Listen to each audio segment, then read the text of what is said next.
Good evening. I'm Joe Netherworld, and I'm here with your daily tarot card reading for Sunday, April 27th. And later on, I think I'm going to get posted tonight, probably not till tomorrow.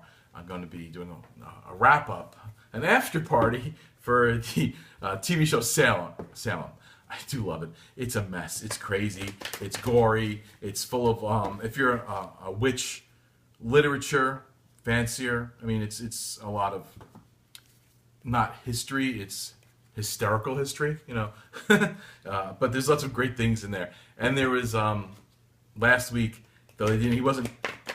It was modeled after the accused witch, died an innocent man, of course, Giles Corey, who was crushed under a door. They crushed him. They had some much more elaborate machinery. They crushed him under, and they wanted to get him to confess, or at least to say he's guilty or not guilty. And that's the truth of the matter. It was it's a true story. And he wouldn't say anything. And when they finally almost crushed him to death, and he was spitting up blood and everything like that, they leaned in and asked him. They thought he was going to confess, and they asked him, "What do you confess? How do you plead? How do you plead?" And he leans in and he spits blood at them and yells defiantly, "More weight!" And just they crushed him to death. He's like, that's all he had to offer. It's like, fuck you, pardon my French. If you're gonna torture me, I'm not even gonna give you the pleasure of partaking in your game. Just crush me. So anyway, so that was in last week's episode, and feeding familiars off of witches' teats, creepy stuff like that, little nipple on her thigh, and making her familiar with this guy's throat. She's like keeping him as a hostage, and she marries him. It's cruel and weird, and the whole subtext is that they're trying to turn the Puritans against each other. So it's great. It's the witches, though they're evil and devil worshippers, which I do particularly love that fact. I feel at home. They're my kind of people. At least the bad behavior part is. Anyway, they're trying to turn the Puritans are the real enemy, and so that's kind of cool. So we'll see where it goes. It's only 2 episodes. This will be the second episode tonight. But anyway, I do love it, and it's a glimpse into my mindset and my world too. So go watch it, enjoy, and know a little bit more about Joe Netherworld. Anyway, our 3-card read for today. We're going to go right here. We're going to pick our main card. Pick a card, pick any card, right? I'm going to... hopefully, I try as best I can to get a vibe on this thing. This is a nice card.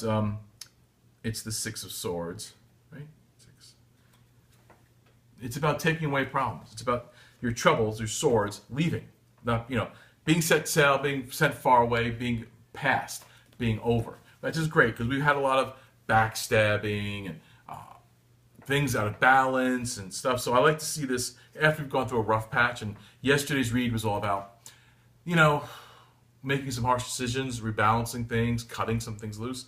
That this is a great card to see today, showing things being sent away, moving away. Our troubles are set to sea. And that's good. It's a journey, though. It's not being set to sea alone. There's someone guiding this ship out there. So there is some responsibility in making sure our problems are safely put on board and sent away. So you're not done yet. And our other card today is the Page of Rods. Page of Rods is a great card. It's the Fool grown up one step. You're no longer just happy wandering and la-da-da. You're a little more, you're wandering and you're still going out there and you're discovering yourself and you're on your path to finding yourself and finding your way in the world, but you're a little bit more aware of what you're doing. You've got a little bit of experience. You're one step above, you're a sophomore. You're no longer a freshman, and you're no longer a burden on people. The Fool is always having a good time. It's always fun, but sometimes he's a pain in the ass to people who already know where they're going. We all know those people. We all know that. So Page of Rods is here, which show that we've learned something from our troubles, and we're moving on with the knowledge, and we're still not jaded, and we're still happy, and we're still hardworking, which is nice, because we don't always want to end up going right from that to the king, which is sort of at the end of the king and the emperor at the end of the run, And our other card here is the Queen of Swords. Now, the Queen of Swords is a protector. She's a queen. She's got a sword. She's going to war, but it's more about protecting as opposed. It's more defensive than offensive. It's about protecting what you have. And what's the simplest answer here? In reflection to the 6 of Swords, it's about protecting your, you've won the battle and your enemies and your problems are being sent out to sea and sent away from you. But you have to then still protect yourself. It's emotional, and even at the hilt of her sword is covered in roses. It's also an autumn card. It's a late summer autumn card, early autumn, in that it's about the beginning of the harvest season. It's not the Queen of Rods. It's much more of the harvest. She's really the harvest queen. But this is the beginning. So we're kind of like going through a system here where we're going into the spring and we're moving into the summer season. So the Queen of Rods will be ruling this. So it's about protecting what you have, protecting your heart, wearing your emotions and your truth out there, and protecting it though, and not being afraid to wield the sword and be queenly, and be like, oh no, we're not doing that. So it's a little motherly in the sense like there'll be a warning before your head gets chopped off, but if you push it, be still, you could be, it's time to relax and be emotional and intuitive and grounded and earthy and enjoy all those great things, but you still have to protect your realm. And if you have to, you gotta swing the sword. Now, we've got this other energy with the Knight of Rods, Page of Rods, Page of Rods, where, if it's a mother and children situation, if any of you out there in the family situation, it's about your kids learning lessons and having been through some family troubles and through some general troubles. It's probably been a rough school year and it's now come to an end, and you had to fight a lot to protect your kids against idiocracy. And that is really what you're going to have to I really feel sorry for a lot of these kids that have to grow up in this world. Stupidity is on the rise rapidly. We think that technology's got all the answers, so we've lost all our common sense, which is no longer common. And we expect all these things, and day by day, we're going from a democracy to an oligarchy, where big business writes all the rules, and they try to make a profit. It still kind of convince you're part of the situation. The more you realize you got to defend your own realm. You're the pirate queen. You got to protect your children, let them walk and find their own ways in the world. Set your problems to drift, but be careful they don't come back. Being on that boat, letting your problems go out to sea and sending them off is sort of like you got to make sure that boat leaves and they don't come back around. So it's about protecting your kingdom, protecting your home. And I think, you've got to the point of balance. You've been following these last couple of days, and you've got where you got to get.